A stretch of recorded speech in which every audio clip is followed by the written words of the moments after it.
Hi guys, I had to end it just now because it wasn't letting you hear me. Can you hear me now? Anyone that joins, let me know if you can hear me. I'm just going to switch over on this phone and bring me up and see if we can hear me talking. So my video today is about Elvis Presley and Red West, their friendship. Obviously, Red West was a bodyguard.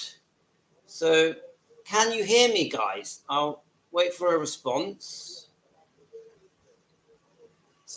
Let's have a look. So I've been doing a lot of research into Red West. It's ended up being a much deeper topic than I was expecting. There's a lot more to it and a lot of twists and turns. And Red West was a very interesting man, actually. He was, I think he was a year older than Elvis or a year younger. If you can hear me, please let me know, because just now someone told me that there was no voice coming through. Let me just see if it comes up on here. Let's just come out of this. I just want to just double check that you guys are hearing me. Let's have a look. I'm here. I'm going to talk about Red West, who is actually one of my favorite. Right, I'm just going to tap on me and see. So, all right, it's working. Right, okay. So Red West actually is one of my favorite of the Memphis Mafia. He has a very interesting life. The standout story is where he walked into the toilets in Memphis High, and in Humes High, should I say? And there were a group of lads that were going to cut Elvis's hair, and you've seen it in the Kurt Russell movie. Red West steps in, who was a famous in school for being a football star and a boxer. And he basically says to them, you ain't going to cut his hair, because if you're going to try and cut his hair, you got to go through me. And this created a lifelong bond with Red West and Elvis that Elvis never forgot. So many people, when I bring up the Memphis Mafia or Red West, talk about the tell-all book that most Elvis Presley fans will say should never have been written, which I completely agree with. Let me see if I've got the cover here. This book, Elvis, What Happened, it should never have been written. It was released not long before Elvis died, and it did seriously upset Elvis. And there's a very famous phone call where Elvis phones Red West to try and sort things out. The other thing I think most Elvis fans know is that Vernon had sacked, I think, 3 of the Memphis Mafia because he said they were being too rough with the fans, and other reasons as well. There was obviously financial problems, and according to what I'm reading, he only gave them a week's notice. And there's actually a letter that I think that Vernon wrote, I think, to the fans as well, and I've got it here somewhere. I'm not going to read it out yet. So I'm a bit short on time, guys. So let's have a look. Vernon Presley, Elvis Presley Boulevard. Recently, we've been receiving a lot of letters about a book written by former employees and articles concerning in it overseas papers. There seems to be a little distortion here. Now, it's obvious he's referring to the tell-all book that the Memphis Mafia wrote, and this upset many people. It doesn't seem worthwhile to try and go through all the many ridiculous allegations in this expose and retell it all. Why give something of this nature merit it doesn't deserve? And surely these men aren't so paranoid as to keep an arsenal of weapons on our account. These men were fully aware of why they were dismissed. We are still in several legal cases over scuffles and fights that the West boys, so Sonny West and Red West, had with fans. And of course, there were several problems with their work, but this was discussed with them, hoping they'd shape up. This didn't help, and they were simply dismissed. No fuss or fight. After all, Elvis could have felt hurt to that exposed good friends. would rely on his loyal nature to keep them employed. He too could have written a shocking real story of the friends' private life without lying and made their book look like Mary Poppins. There certainly has been enough offers from people who knew all the facts that would fill a few volumes. We want to thank all to concerned support and assurance of loyalties. Please don't worry, though. These sort of pretty things done for ulterior motives, whether greed, pseudo-revenge, or justifying a guilty conscience, we really prosper. Again, we do want you all to know and appreciate your concern and prayers all the time. Thank you from Vernon Presley. And that's an old letter I found written by Vernon Presley, really, to the fans. So I want to just sort of skim over it a bit. I want to do a part 2 of this because I don't really have enough time. So let's just read the basics about Vernon. I didn't know if you know this, but Red West married Elvis's secretary. Is it June West? We'll find out in a sec. And let's have a look. He was a songwriter as well as a stuntman. He played some bit parts. He was in a few small movies. He wrote songs for other people other than Elvis. And Separate Ways is the Elvis song that we all know, which is a beautiful song. And I think it won an award as well, Separate Ways. Let me just read this. Robert Gene West was a close friend of Elvis Presley and a member of the Presley inner circle known as the Memphis Mafia. He first met Elvis in high school, where he was a year behind him. West played football for the Memphis Tigers high school football team, boxed in the Golden Gloves, and played football for the Jones County Junior College Bobcats, playing center. West lived with his mother, Lois West, in the Hurt housing project in Memphis. West became Elvis's personal driver, enduring Elvis's and band members.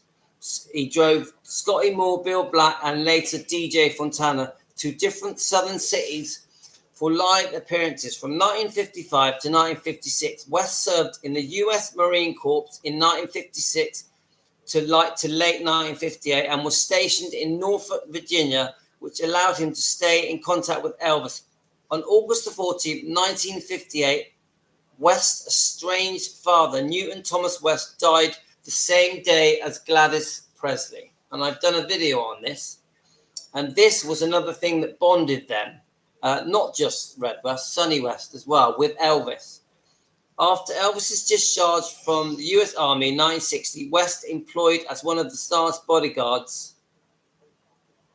Over the years, West bought a number of vehicles. Right. Let's see where we are. So it says here that he did some film work, playing extras and some supporting parts. West married one of Elvis's secretaries, Pat West, on the 1st of July 1961. West became a songwriter for Elvis, Pat Boone, Ricky Nelson, Johnny Rivers, recorded including the classic tune Separate Ways, which we know about. Let's have a look. Which won a BMI award, which I think is amazing, because West wasn't naturally a songwriter or musical, was he? So I'm impressed with that. And Separate Ways, beautiful song. I love that song. One of my favorite, I would say. So then it mentions some movies he was in. West appeared in 3 Robert Conrad TV series: The Wild Wild West, 1965, The Flying Misfits, 1976, The Duke, 1979. During the 1970s, West's cousin Sonny West and Dave Hebler served as Elvis bodyguards in charge of his daily transportation and keeping the bad fans away, potentially dangerous fans away from him. On July the 13th, 1976, Vernon Presley's, Elvis's father, fired all 3 bodyguards, criticizing them what he believed to be heavy-handed tactics. The 3 later collaborated on a book about the lives of Elvis's bodyguard, which was published 2 weeks before Elvis's death in 1977. And I've watched quite a few videos with the Memphis Mafia, with Sonny West and Red West, and I personally believe that they did truly love Elvis. I do think that their reasons for writing that book were not good. I think they were upset, they were bitter, they were angry. I know they said that the reason for writing the book was to try and get Elvis off the medication, stop taking the pills. But I think there was more to it than that. But I also believe that they regretted writing that book. I think years later, they found that hard to live with. The fact they took this decision to write that book. I really believe that, because I think that Red and Sonny did love Elvis. Of course, they were extremely worried about the pill taking and how unwell Elvis had become. Of course, they were. So it's got some pictures here of Elvis at the wedding of Red West when he married the secretary. You've got some little clips here that are quite emotional. And we spent a lifetime with a legend. One time we were kids. I thought we were grown men, and it was a hell of an experience. Unique. I don't think you can hear that very well, but this is Red West's. He was born on March the 8th, 1936, and died on July the 18th, 2017. That's his gravestone. And there's some pictures of Elvis with him, and I've got a bit of a recording of the conversation that Red West secretly recorded when Elvis phoned him, which I don't agree with. I don't think he should have done that. So it says on here that he was an American actor, a stuntman, a songwriter, a confidant, a bodyguard to Elvis Presley. And then it says West's cousin Elvis, companion, driver, and bodyguard from 1955 onwards. West met Elvis in 1958 at a roller skating rink. Didn't know that. So let's just see if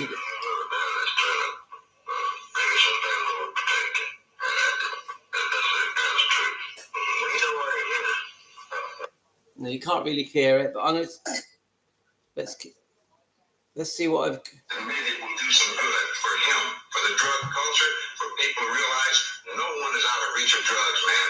Here's a man that had it in the palm of his hand and started off with it that way, and the drugs took it away from him. I think we all know that clip, but it's not. I don't accept it that they were trying to use the drugs as the excuse to write the book. They shouldn't have written that book. I really believe that, guys. And, you know, I've got some positive things to say about Red West as well, because he really was there for Elvis. He really did care about Elvis. I knew the drugs had him, they were again, and there was no turning back, and I felt sick. I said, I'm going to write a book about my life story, and, about Elvis. And in this book, I was going to try one more time to wake this idiot up. I think we've all heard that, haven't we? So, I knew this was it.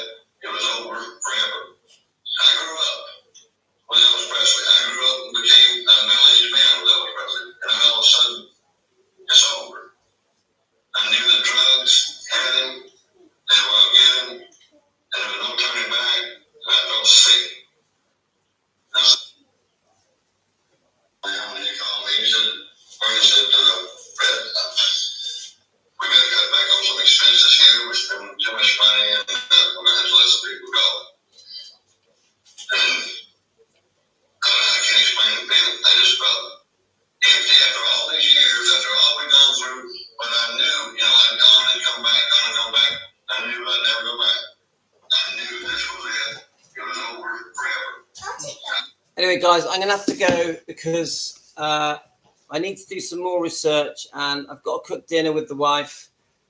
But there's a lot more to say about Red West. So I'm going to come back later. I'm going to do a part 2 of this.